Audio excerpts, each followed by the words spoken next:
Fellas, you know Degree Cool Rush deodorant, right? Well, last year they changed the formula, and guys were mad about it. One dude even started a petition. So guess what? Degree heard us, admitted they messed up, and brought the original Cool Rush scent back exactly how it was. And it's in Walmart, Target, and other stores now for under $4. So grab some and remember why its cool, crisp, and fresh scent made it the #1 men's antiperspirant for the last decade. Degree Cool Rush is back, and it smells like victory for all of us. Auto insurance can all seem the same until it comes time to use it. So don't get stuck paying more for less coverage. Switch to USAA Auto Insurance and you could start saving money in no time. Get a quote today. Restrictions apply. USAA. Hilton brings you new ways to stay. With experiences that let you capture the glory days. Introducing the Graduate Hotels. Each inspired by local college towns, these stays are always original and never boring. Get in touch with traditions all across the country and enjoy a stay that's a class above the rest. Book at Graduate Hotels with Hilton Honors Points at Hilton.com. It's a win-win.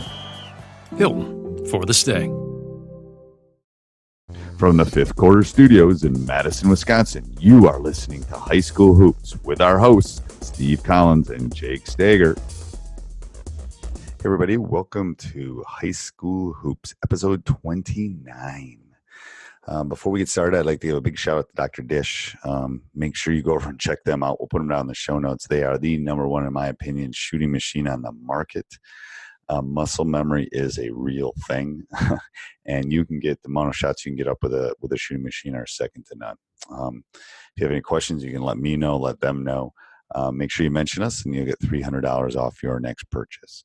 Also, we're coming to the end of March here. We're getting to the end of March, and I would assume that you're thinking spring. You're thinking, how can I make my team better? Maybe your team is playing right now. Teachhoops.com is your answer. Okay. It is not only community and video. It's going to show you how to win more games. It's going to show you how to deal with parents. It's going to show you how to deal with that kid that doesn't want to work real hard. All of those things. So go over and make sure you check out teachhoops.com, a little pause there, and let us know how we can help. We are here to help you. Today we're going to talk about what you can do for your players once the season ends. So what can you do for your players? How can you help them in the postseason? How can you allow them to expand their horizons? So Jake and I will delve into that. Enjoy.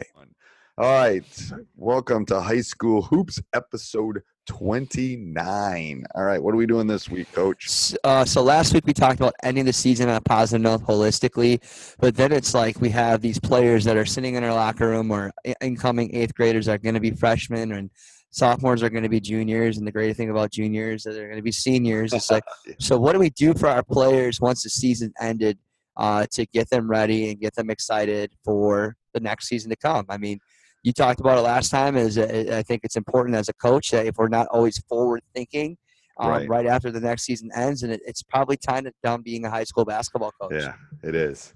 So what we do, and this is all I'm going to do a plug, but this is all on teachhoops.com. We do exit interviews. We do rankings of the entire returning basketball players, so they can see where they rank themselves in relation to everybody else. And then we do exit interviews. I mean, it's just like, you're starting a job or exiting a job. I want to know, how did the season go? What'd you like? What didn't you like? What are you going to do to change for next season? What'd you like? What you didn't? I mean, so we sit in our locker rooms. Gosh, it probably takes us at least 2 days or 3 days after school, and I'll give kids 15, 20-minute blocks. And it's a little nerve-wracking. I always have all of my assistants with me. That's the first thing.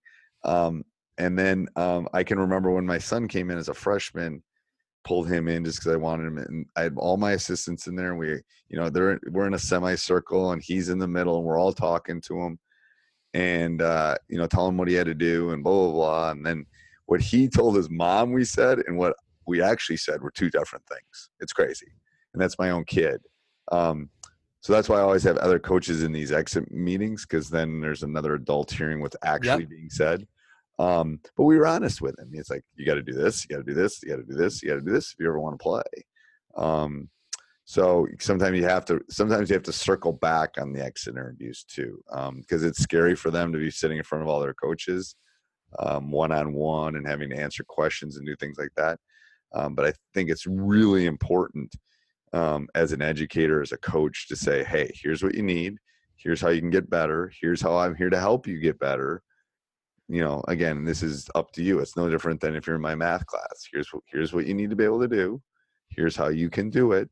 Here's where I am here to help you.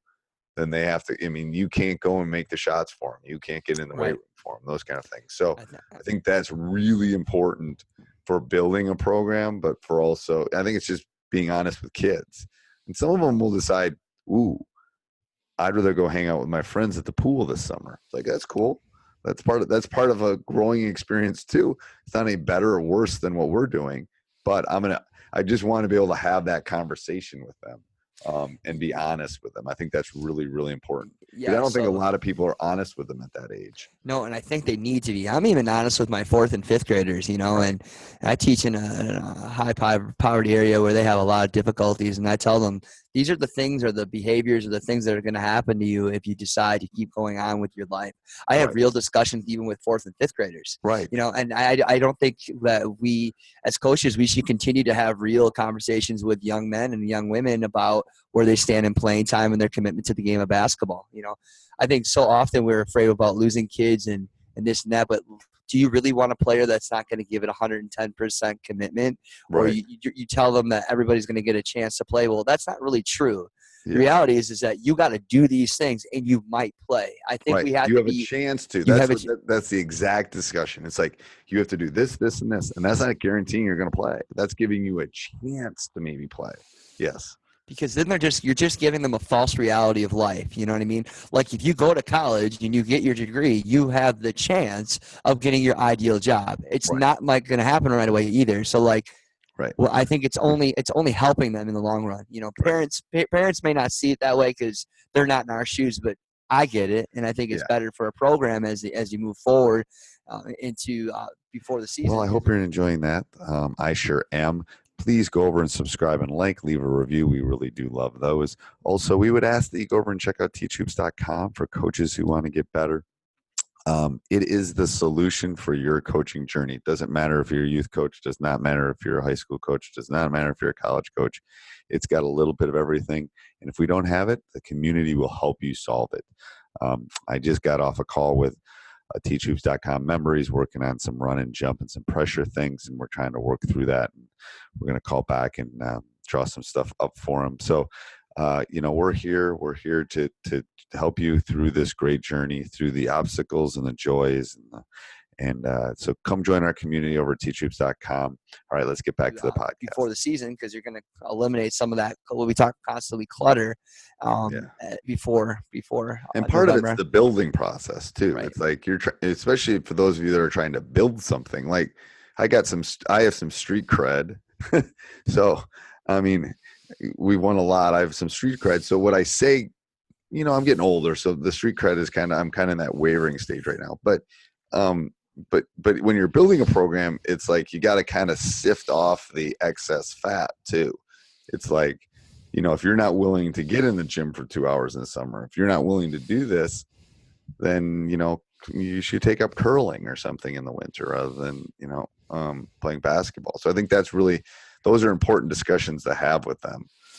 Then I think once you're brutally honest with them, which I think is really important, post-season evaluation is giving them opportunities and ways and directions of how to do that. We talk about that we want our kids to be on time. We talk about what does that look like? What does it look like to become a better basketball player? I want you to work on this. You got to give them the skill development tools to do that. Right. We're in a day and age where kids are like, just show me. They want to be coached. It's the instantaneous Snapchat world. Yep. Right. Yep. And they want it now. They want that information now. And so I think it's important to give them those tools to do that and lead them in that direction. And also just encourage them to take a break once in a while from the game too. I don't want kids to get worn out. I think often kids play too many games, and they just get sick of it. Your luxury of what you've been able to do at Madison Memorial is that when they get to that senior year and they win a state championship, that should be everything. But a lot of these kids, they go all over the country in 8th grade, 9th grade, 10th grade. It's just not that important anymore. Right. You know, and I had that discussion with my team prior to the playoffs. I said, there's a reason I'm still coaching high school basketball. I said, March Madness in high school basketball is the best thing ever. And I said, it's even better than when you get to the state tournament. The trail is even more fun. Yeah, than the go to a sectional game or whatever they call in other states. Right. The games that lead up to it, the environment, and it's just the emotions of watching teams that have never been there or have worked so hard. It's just the incredible feeling, you know. It is. And I always tell the story of, you know, Wesley, who's now an Indiana Pacer. Yeah. He still talks about winning a state title with his high school friends. I mean, and that's, 15 years ago. So, he still talks about it, and he's an NBA guy. So it's that special relationship. And, but that's where you got to kind of like, well, that's our end game. Here's what you have to do to get better in the off season. It's easy to be, open the gym, coach, open the gym a week after the season's over. Right. Who's hounding me 4 weeks after the season's over? That's the question. Or when it's July and everybody is out doing something else. Yeah. What are you doing? Yep. And your girlfri's at the pool and you want to go hang out with her. Yeah.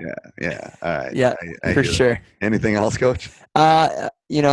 Just constant forward thinking, developing goals, moving forward. We've been talking about that the last couple of weeks. But I just think it's the ultimate thing is we got to be real and honest with kids. Right. No, I think so too. I mean, brutally honest, not mean, brutally honest, I think is very important. Because that's going to give them the most growth too. It is. You got to push them outside their comfort zone. I always use the example. I can dribble. My high school is two miles from my house. I could dribble home blindfolded, right? That's not that hard for me if no one's bothering me. But if I'm going faster or I'm trying to do it in and out of the street or I'm doing that, I'm pushing myself to expand my ability to dribble. So that's what kids don't, I see that in my earlier math classes. It's like, well, if you want to get better, you got to push yourself outside your comfort zone. I can give you problems you can do. I want to give you problems you maybe have to think about. And very true. Struggle on. So, all right, good, Coach. All right, we'll talk next week. All right, thank you. Thanks. Yep. Bye-bye. Hey, I hope you enjoyed that podcast as much as I did. If you did, go over and leave a 5-star review. If you didn't like it, don't do anything. Also, go over and check out teachhoops.com for coaches who want to get better. Become a better coach.